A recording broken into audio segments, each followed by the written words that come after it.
Assalamualaikum warahmatullahi wabarakatuh. Apa kabar anak-anak? Semua sehat ya? Alhamdulillah. Jangan lupa pada masa pandemi COVID-19 seperti saat ini, anak-anak ibu semua tetap lakukan langkah pencegahan COVID-19. Caranya bagaimana? Yang pertama, gunakanlah masker jika kalian bepergian keluar rumah. Kemudian, rajin mencuci tangan dengan menggunakan air yang mengalir dan sabun. Makan makanan yang sehat dan bergizi. Dan yang paling penting adalah jangan lupa tetap berdoa. Kita memohon perlindungan kepada Allah Subhanahu wa Ta'ala. Hari ini kita akan belajar yaitu tema 1, selamatkan makhluk hidup. Subtema 1, tumbuhan sahabatku. Berikut ini adalah kompetensi dasar pada tema 1, subtema 1, pembelajaran 1. Dengan tujuan pembelajaran sebagai berikut.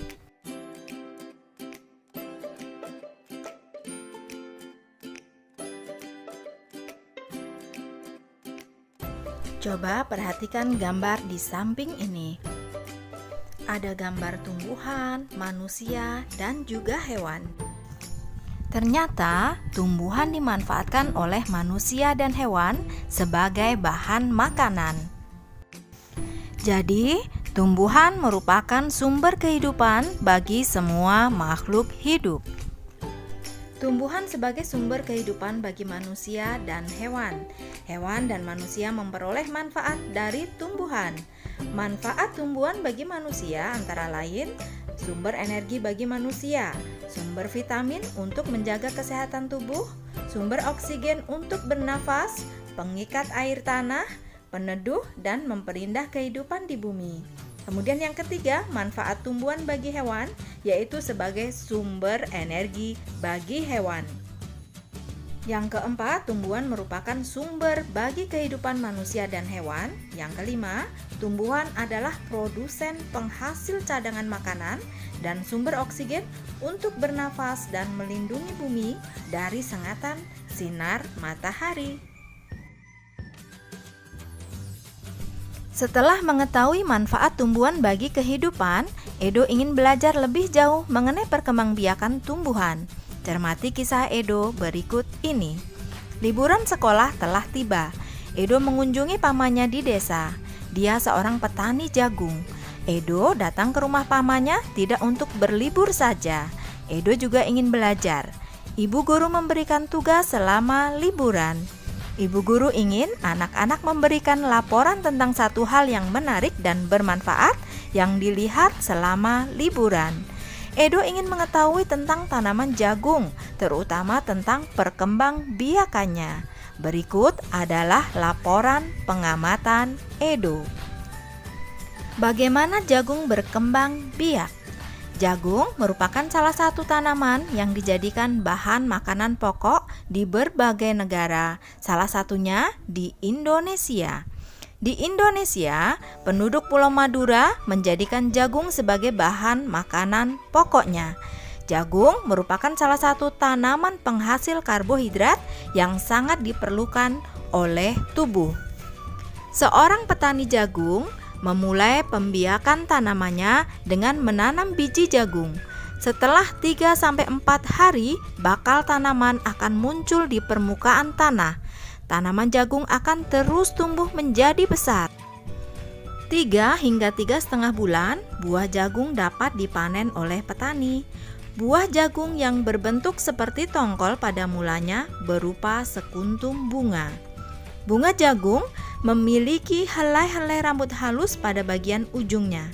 Pada helai rambut tersebut terdapat tepung sari. Tepung sari akan terbang terbawa angin ketika angin bertiup. Tepung sari yang terbawa angin sebagian akan jatuh di kepala putik yang terletak di bagian bawah bunga pada pohon jagung yang lain. Ketika itulah terjadi pembuahan. Setelah terjadi pembuahan, bunga jagung tersebut terus berkembang hingga menjadi buah jagung. Perkembangan itulah yang dapat diamati dari waktu ke waktu. Buah jagung akan siap dipanen ketika rambut jagung sudah berwarna kecoklatan dan bagian tongkolnya sudah mengering. Apabila buah jagung tersebut dikupas, akan memperlihatkan biji jagung yang kekuningan. Bagian yang dimakan oleh manusia adalah biji jagung. Supaya jagung selalu tersedia sebagai bahan makanan manusia, maka petani jagung harus menanam kembali sebagian biji jagung dari hasil panen. Biji jagung yang tua dapat ditanam kembali. Dari sinilah akan dimulai lagi perkembangbiakan jagung. Edo senang sekali. Ia menikmati tinggal di lingkungan yang berbeda. Edo juga senang memperoleh pengetahuan baru tentang tanaman jagung yang merupakan salah satu makanan kesukaannya. Tuliskan ide pokok dan informasi penting dari teks berjudul "Bagaimana Jagung Berkembang Biak" dengan mengisi diagram berikut. Nah, anak-anak, tulis jawaban kalian pada buku tugas masing-masing, kemudian kumpulkan kepada ibu guru. Ayo mengamati. Salah satu contoh tumbuhan yang berkembang biak dengan bunga adalah tumbuhan jagung.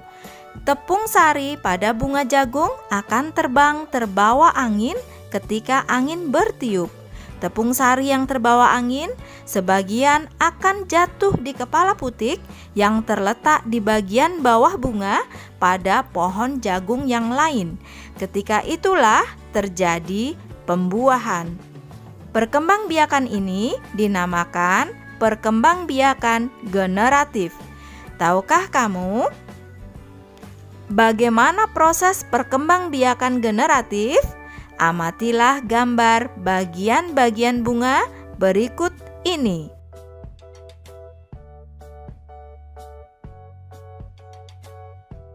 Pada bagian bawah ada tangkai bunga. Di atas tangkai bunga ada dasar bunga, kelopak bunga, kemudian ada kepala sari. Di bawah kepala sari ada tangkai sari yang menopang kepala sari, kemudian ada putik, dan ini adalah tangkai putik. Nah, bagian ini adalah bakal biji. Kemudian di atas ini yang membentuk indah adalah mahkota. Nah, anak-anak, perkembangbiakan generatif atau secara kawin terjadi melalui proses penyerbukan dan pembuahan. Kemudian, perkembangbiakan generatif pada tumbuhan diawali dengan penyerbukan, yaitu melekatnya atau jatuhnya serbuk sari ke kepala putik. Setelah terjadi penyerbukan, pada serbuk sari tumbuh buluh serbuk sari yang menuju ke ruang bakal biji. Kemudian serbuk sari akan masuk ke ruang bakal biji melalui buluh serbuk sari. Di dalam ruang bakal biji terjadi pembuahan, yaitu peleburan serbuk sari atau sel kelamin jantan atau spermatozoid dengan kepala putik atau sel kelamin betina atau sel telur. Hasil dari pembuahan adalah zigot. Zigot berkembang menjadi lembaga. Lembaga berkembang menjadi bakal biji. Bakal biji berkembang menjadi biji dan bakal buah. Kemudian bakal buah berkembang menjadi daging buah. Lembaga yang berada di dalam biji merupakan calon tumbuhan baru. Tumbuhan yang berkembang biak secara generatif antara lain padi, mangga, durian, dan jambu.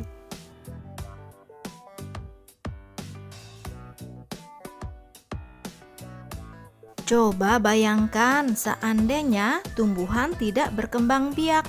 Apa yang akan terjadi? Bunga yang indah bukan hanya tumbuh di Indonesia. Negara-negara lain seperti negara tetangga pun memiliki bunga yang cantik. Karena kondisi geografis yang hampir sama, bunga yang tumbuh tidak jauh berbeda jenisnya. Perhatikan jenis-jenis bunga yang tumbuh di negara-negara tetangga. Bunga sepatu tumbuh di Indonesia dan Malaysia. Bunga ini dapat digunakan sebagai pewarna. Di Malaysia, bunga kembang sepatu dinamakan bunga raya dan merupakan bunga nasional. Perhatikan bunga Kamboja pada gambar di samping. Bunga ini sering digunakan dalam perlengkapan tari di Bali. Dor campa atau bunga Kamboja dapat ditemukan di Indonesia dan Laos. Di negara tersebut, bunga ini digunakan untuk dekorasi, upacara keagamaan, dan penyambutan tamu. Malaysia, Laos, dan Indonesia hidup berdampingan. Meskipun berbeda negara, namun ketiganya memiliki persamaan dalam kehidupan sosial dan budaya. Masih banyak negara lainnya yang memiliki kesamaan. Oleh sebab itu, mereka menggabungkan diri dalam suatu organisasi yang bernama ASEAN, yaitu Persatuan Negara-Negara Se-Asia Tenggara.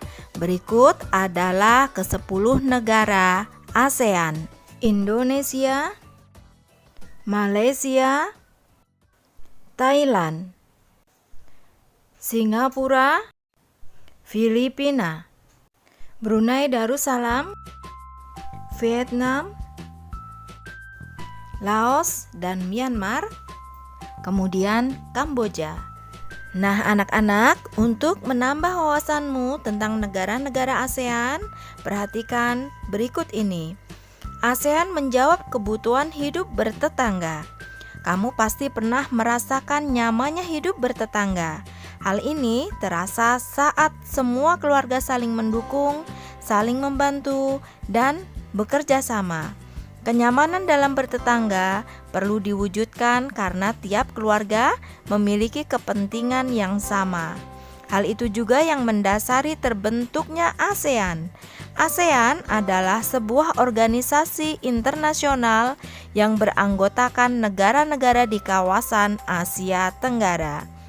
Negara-negara ini bersatu karena adanya persamaan letak geografis dan kemiripan budaya. Kepentingan yang sama dalam memajukan pertumbuhan ekonomi, sosial budaya, serta menjaga keamanan kawasan menjadi dasar pertimbangan para tokoh-tokoh dunia pendiri ASEAN. Pada tahun 1967, ASEAN berdiri atas dasar Deklarasi Bangkok. Saat itu, tokoh-tokoh dari 5 negara yang terlibat dalam diskusi menjadi pencetus dan pendiri organisasi ini. 5 negara yang menjadi anggota pertama ASEAN di tahun 1967 adalah Indonesia, Malaysia, Thailand, Singapura, dan Filipina. Para utusan dari kelima negara tersebut yang sekaligus merupakan tokoh-tokoh pendiri ASEAN adalah Adam Malik dari Indonesia, Tun Abdul Razak dari Malaysia, Tanat Koman dari Thailand, S. Rajaratnam dari Singapura, dan Narcisco Ramos dari Filipina. ASEAN harus dapat memberikan manfaat bagi semua anggotanya. Untuk itu, berbagai kerjasama dikembangkan untuk memajukan kesejahteraan semua anggotanya. Kerjasama di bidang ekonomi, sosial budaya, serta politik dikembangkan demi kemajuan semua anggota. Manfaat yang dirasakan oleh anggota-anggota ASEAN membuat semakin banyak negara yang kemudian bergabung dengan organisasi ini. Saat ini ada 10 negara yang menjadi anggota ASEAN. Berdasarkan urutan waktu bergabungnya, negara anggota ASEAN tersebut adalah 1. 5 negara pendiri yaitu Indonesia, Malaysia, Thailand, Singapura, Filipina yang tergabung pada tanggal 8 Agustus 1967. Kemudian Brunei Darussalam bergabung pada tanggal 7 Januari 1984. Dilanjutkan Vietnam bergabung pada tanggal 28 Juli 1995. Kemudian disusul Laos dan Myanmar bergabung pada tanggal 23 Juli 1997. Dan terakhir Kamboja bergabung pada tanggal 30 April 1999. Masyarakat negara-negara ASEAN memiliki kehidupan sosial budaya yang unik. Nah, kamu dapat mempelajarinya dengan membaca teks berikut ini. Kehidupan sosial budaya masyarakat ASEAN. A. Brunei Darussalam. Kampung Ayer adalah desa terapung di Brunei Darussalam. Tahun 1400, Kampung Ayer sempat menjadi pusat pemerintahan. Saat ini banyak penduduknya yang memiliki perahu pribadi dan disimpan di bawah rumah apung mereka. Budaya Brunei banyak dipengaruhi oleh ajaran Islam. Mayoritas penduduknya adalah orang Melayu. Kata Brunei berasal dari kata nah baru yang diucapkan oleh Awang Alak Betatar, penemu negara ini. Kata Darussalam berarti tempat yang damai atau rumah keamanan. Dalam percakapan, menunjukkan dengan jari telunjuk dianggap kasar. Secara tradisional, orang Brunei tidak berjabat tangan dengan lawan jenis. Melepaskan sepatu adalah kebiasaan umum orang Brunei sebelum memasuki rumah orang lain. Nah, Malaysia juga mempunyai keunikan sosial budaya. Patung Dewa Murungga di Malaysia merupakan patung berukuran 42,7 meter. Patung ini terletak di Batu Caves, goa yang merupakan salah satu kuil Hindu di luar India yang paling populer yang didedikasikan untuk Dewa Murungga. Malaysia memiliki kota yang bernama Georgetown, yaitu kota yang terdaftar dalam UNESCO World Heritage. Kota ini terletak di Pulau Penang. Georgetown adalah kota yang memiliki ragam jenis budaya. Banyak gedung peninggalan masa Eropa dan bangunan bernuansa Melayu Cina. 3 kaum utama di Malaysia adalah Melayu, Cina, dan India. Musik tradisionalnya banyak dipengaruhi oleh budaya Cina, Islam, India, dan Indonesia. Makanan khasnya adalah nasi lemak. Nah, negara ASEAN berikutnya yaitu Filipina. Budaya Filipina merupakan hasil perpaduan antara budaya barat dan timur. Kehidupan budayanya dipengaruhi oleh budaya Melayu, Cina, dan Spanyol. Bahasa Filipina adalah bahasa nasional dengan bahasa Inggris sebagai bahasa pengantar untuk urusan perdagangan atau pergaulan. Ada 8 dialek utama yang digunakan oleh masyarakat Filipina, yaitu Tagalog, Cebuano, Ilocano, Hiligaynon atau Ilinggo, Bicol, Waray, Pampanga, dan Pangasinense. Po dan Apo adalah sebutan orang Filipina terhadap orang yang lebih tua. Mereka memanggilnya dengan menggunakan kata-kata seperti kuya, ate, manong, atau manang yang menunjukkan rasa penghormatan. Jabat tangan adalah bentuk salam yang paling sering dijumpai di Filipina. Tarian tenekling merupakan tarian masyarakat Filipina. Tarian ini menceritakan tentang burung tenekling yang berjalan melompat menghindari perangkap bambu petani padi. Berikutnya adalah Kamboja. Banyak candi di Kamboja terbuat dari batu. Dewa-dewa dari agama Hindu dan Buddha terukir pada tembok. Tari Apsara lahir pada 2000 tahun lalu. Relief tarian banyak ditemukan di bangunan-bangunan keagamaan di Kamboja. Orang Khmer mengenakan syal kotak-kotak yang disebut krama. Pria dan wanita Khmer mengenakan bandul Buddha pada kalungnya.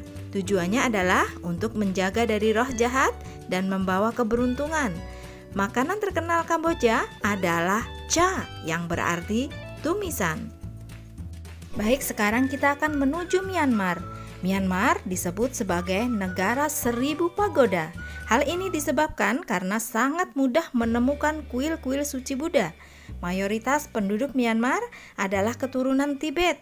Bahasa yang digunakan adalah bahasa Burma. Pakaian tradisional Myanmar yang disebut longyi mirip sarung Indonesia. Namun, kain ini membelit bagian tubuh mereka mulai dari perut hingga betis. Longyi yang berbahan kain katun bukan saja dikenakan pria dewasa, namun juga anak-anak dan wanita. Baik anak-anak, berikutnya adalah Vietnam. Permainan menangkap jangkrik dengan mata tertutup adalah permainan tradisional anak Vietnam. Anak yang berada di tengah lingkaran, matanya ditutup kain, menangkap salah satu teman dan menebak namanya. Vietnam terkenal dengan baju khasnya yang disebut Ao Dai. Topi caping pun banyak ditemui di sana. Orang Vietnam gemar duduk di dingklik, yaitu kursi yang sangat pendek. Bukan hanya untuk makan, bahkan untuk mengobrol pun mereka senang duduk di atas dingklik. Mayoritas orang Vietnam memiliki nama keluarga Nguyen. Hal ini disebabkan karena dinasti Nguyen berkuasa mulai 1803 hingga 1945 dan merupakan dinasti terakhir di Vietnam. Negara ASEAN berikutnya yaitu Laos. Nama Laos berhubungan dengan penemunya, yaitu Ai Lau. Orang Laos terkenal kesabaran dan kesederhanaannya. Hal ini terkait dengan ajaran agama Buddha yang banyak dianut masyarakatnya. Olahraga tradisional di Laos adalah katau, seperti olahraga bola voli, namun menggunakan kaki untuk menangkap dan memukul bola. Bola terbuat dari anyaman bambu. Tahun baru Laos disebut Bun Pi Mai. Semua penduduk membersihkan rumah, mengenakan pakaian baru, dan mencuci patung-patung Buddha. Makanan utama bangsa Laos adalah nasi atau beras ketan yang dimakan dengan tangan langsung. Orang Laos menyebut dirinya Lu Khao Niao, yang artinya anak turun nasi ketan. Upacara sakral pemberian sedekah atau dikenal dengan Saibat merupakan upacara di Laos. Para biksu membawa bakul kecil mengitari sebagian kecil kota untuk menerima sedekah dari penduduk setempat yang mayoritas beragama Buddha. Nah anak-anak, selain Malaysia, negara tetangga terdekat kita adalah Singapura. Singapura memiliki lambang negara yaitu Merlion. Merlion adalah patung berkepala singa dan berbadan ikan. Menurut mitos, Singapura dahulunya adalah kampung ikan. Kampung ini bernama Temasek, yang berasal dari bahasa Jawa yang artinya lautan. Singapura berasal dari kata Sanskerta yang berarti kota singa. Penduduk Singapura berasal dari Cina, Melayu, India, dan Eropa. Kaum Baba adalah sebutan bagi keturunan Cina Melayu. Singapura memiliki 4 bahasa resmi yaitu Melayu, Mandarin, Inggris, dan Tamil. Masyarakat Singapura memiliki budaya jalan kaki. Sekitar 80% masyarakatnya memilih untuk berjalan kaki kemana-mana. Hal ini disebabkan harga kendaraan yaitu mobil dan bahan bakar sangat mahal. Kepiting cabai adalah makanan yang sangat digemari masyarakat Singapura. Selanjutnya adalah Thailand. Thailand adalah satu-satunya negara di ASEAN yang tidak pernah dijajah bangsa Eropa. Thailand dalam bahasa Thai adalah Pratet Thai, yang artinya tanah kebebasan. Sejak tahun 1800-an, Thailand berubah nama, antara lain Siam, dari bahasa Sanskerta yang artinya gelap atau coklat, dan Thailand. Ramakien adalah cerita nasional Thailand yang memengaruhi kehidupan masyarakatnya. Di Thailand, kepala adalah bagian tubuh yang paling dihormati. Tidak ada orang yang akan berani menyentuh kepala, bahkan kepala anak-anak. Sebaliknya, bagian kaki dianggap bagian yang paling hina karena dipakai sebagai alat untuk menapak di tanah. Oleh karena itu, Kaki tidak boleh dihadapkan ke patung suci atau orang lain. Indonesia dan Thailand memiliki tradisi minum teh. Di beberapa daerah di Indonesia, kebiasaan minum teh dilakukan secara turun-temurun. Salah satunya adalah teh yang diseduh di poci. Oleh sebab itu, teh tersebut dinamakan dengan teh poci. Di Thailand, teh disajikan dengan susu dan rempah-rempah. Teh tersebut dinamakan Thai Iced Tea dan disajikan dingin. Bagaimana dengan kehidupan dan budaya di Indonesia?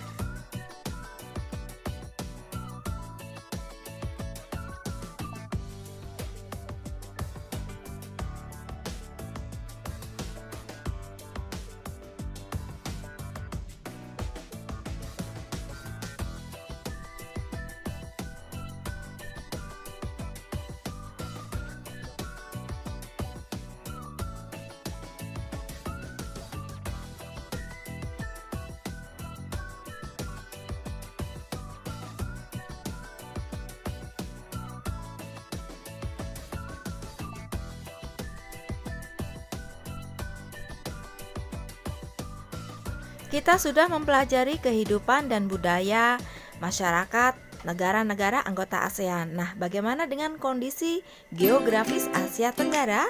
Perhatikan berikut ini.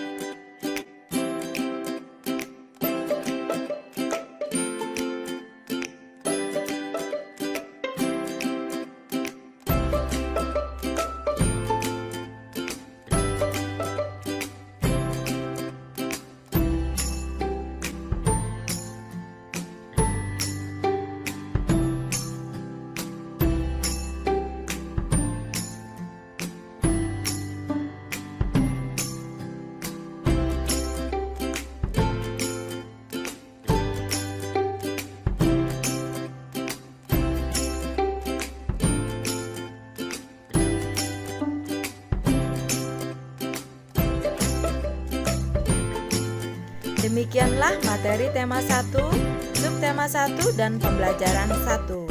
Pesan Ibu, tetap semangat belajar. Billahi taufik wal hidayah. Wassalamualaikum warahmatullahi wabarakatuh.